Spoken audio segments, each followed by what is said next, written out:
So a while ago I came across this video because Lindsay is my boo.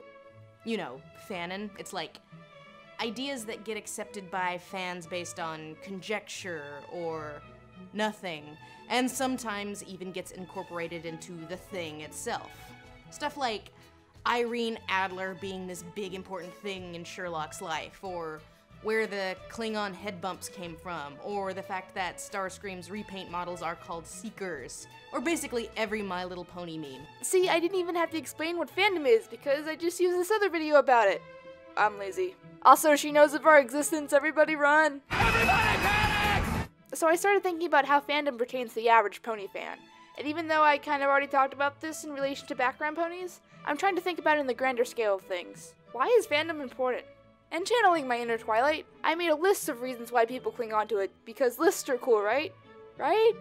Number 1, continuity, dang it. So I think this is the one that channels the inner nitpick in people. Like, there's a reason some characters have these traits. I mean, it's all about building a better story for people, and continuity is important because that way stories can be intertwined and everything is connected, and it's all about building on already established ideas because they were popular. Popularity kind of wins the day, which brings me to point number 2. Number 2, character interpretations.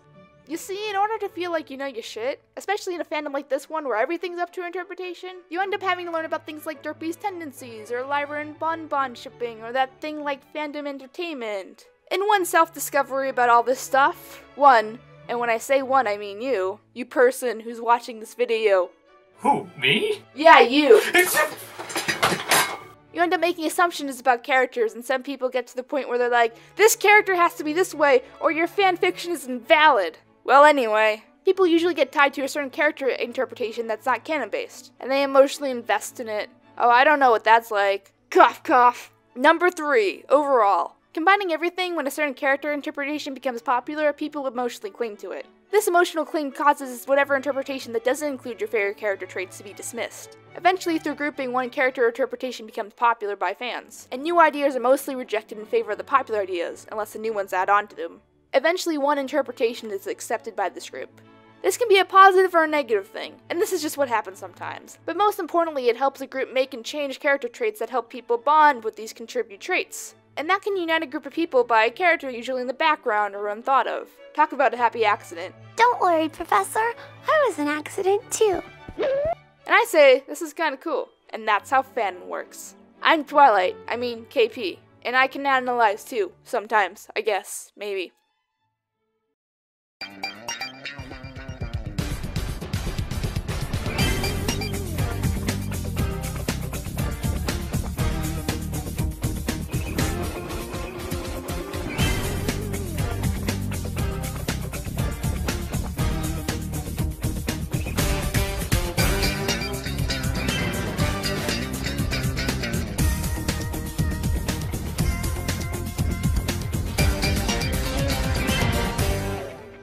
There's a pony in my house.